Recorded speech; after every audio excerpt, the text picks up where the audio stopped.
Hi and welcome back to the Running Master channel. I'm just about to head out for a run, so come along with me. I really want to tell you what I've been up to for the last couple of days. Afterwards I've found a great new feature online which I want to demonstrate to you as well. So come along. Don't forget to subscribe as well. Be great if you get some more subscribers. Quite a few people are starting to watch the channel now, starting to watch some of the videos. Be great to get some more of you subscribing. So let's go for that run and I'll catch up with you in a minute.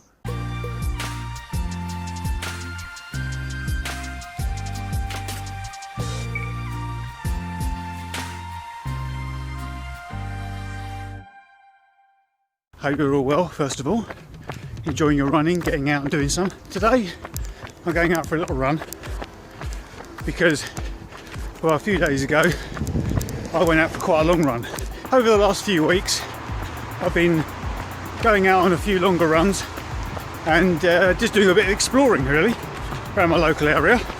I mean, I've lived around here for like 20 years, but kind of never really made it outside the confines of sort of the suburban roads, and found some really great places to run, which has been lovely. And a few days ago I thought I just fancy going for a bit further, much further than I've been before. About a week or so ago I did a half marathon. This one was going to be quite a bit further, so I wasn't entirely sure how it was going to be, and to be honest I constructed it on the night before, let's say. The day after, in the morning, decided, was it really a good idea? But I thought, well, you know what, I can go for it anyway. I took the safety precautions of putting the Strava beacon on, so my wife could track me. She knew where I was. I had my phone with me, obviously, and if I needed to give her a call, come and pick me up, she could do.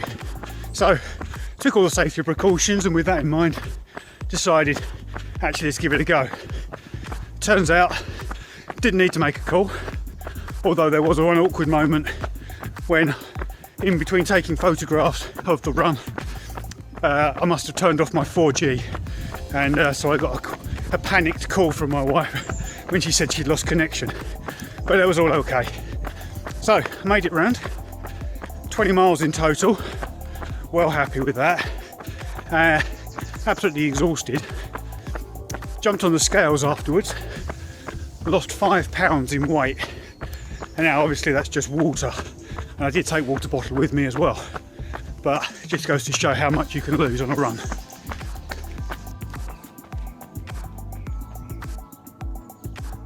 As you can probably imagine, having not run that distance in quite a long time, and certainly not having built up to it, I was pretty tired by the end, especially considering the amount of fluid that I'd lost as well.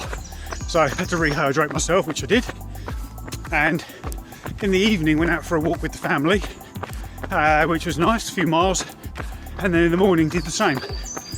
The next morning, I mean, I did the same, and that was brilliant. Really helped my legs. After I got home from doing 20 miles, first thing my son says to me, apart from well done, is, couldn't you have done the extra 6 miles, Dad? And you think, no, absolutely not. But about a couple of hours later you start thinking, maybe I could have. Maybe I could have just done those extra 6 and made it into a full marathon. But that's the way all runners think. At the end of a marathon you'll often hear people saying, never want to do that again. And then the following day they're back on the internet finding out the next online race that they can enter. So that's the way it is, but you have to be sensible, and I took yesterday off from running, but you do miss it. I mean, I'm absolutely buzzing from being able to run 20 miles, and you miss it. You miss it and think, oh, I just want to get out there and do it again, but you know you have to be sensible. As promised, I found a great new feature for reviewing your runs or even your cycle rides if you want to do that, if you've recorded them on a GPS device. So I'm going to head to the computer and I'll show you how it works. The first thing is there's this sort of yellow sort of gradient line at the bottom. and that's your run. Now it's kind of sort of shaded, and as soon as you bring your mouse down to a point, it will immediately zoom to that bit of your run. So if I just do that now, there we go. So it takes you into your run and overlays where you ran over the top of a map, and then you can then move your mouse along that map and see exactly where you ran. So that's pretty useful. You can move that all the way along. You can see exactly where you went. You can see all your wrong turns, just like that one there, and again there. So that's kind of nice. It doesn't work like a playback. You can get that on Relive as well. So you can just get a video that will play back. And that's kind of nice, but I've just discovered this, and this is called this interactive content, and I thought this was pretty smart. So I thought I would have this have a go, show you what it does.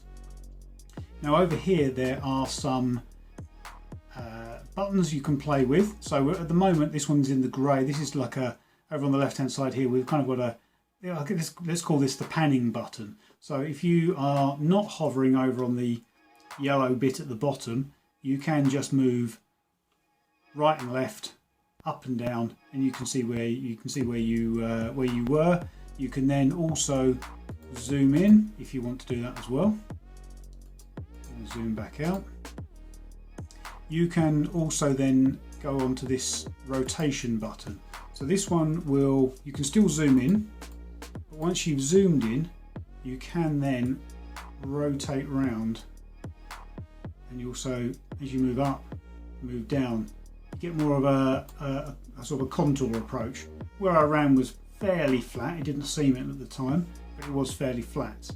If I go back into the panning mode, I can then move that around as well. Over on the right hand side here, there are a couple of things you can choose. So you can choose the velocity, or you can choose the grade.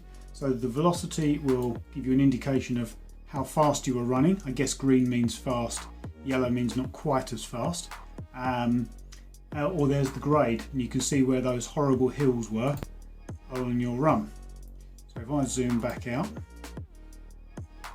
and also rotate myself back round again and then zoom back out, I can see where all of the red bits were. They don't necessarily mean uphill, they can also mean downhill as well, because I do recognise a couple of those were downhill sections, so they're not all going to be uphill.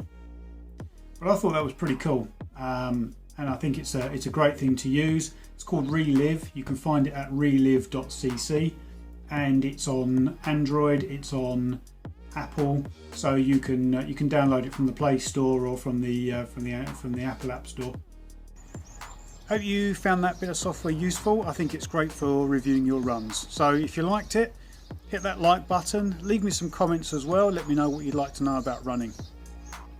You can also follow me on Instagram at The Running Master, and thanks for watching to the end. I'll see you for the next one. Bye for now.